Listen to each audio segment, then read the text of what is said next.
Ang kayamanan ni Yamashita matapos ang ikalawang digmaang pandaigdig, kumalat ang alamat tungkol sa kayamanan ni General Yamashita na itinago sa Pilipinas.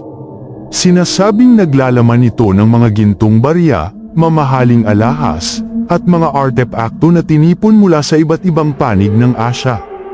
Iniutos ni Yamashita sa kanyang mga sundalo na itago ang kayamanan sa mga kuweba at malalayong lugar.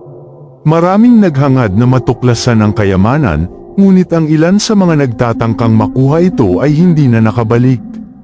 Ipinanganak ang mga alamat tungkol sa mga espiritu ng mga sundalo na nagbabantay sa kayamanan, na nagdudulot ng takot sa mga nagtangkang kumuha nito.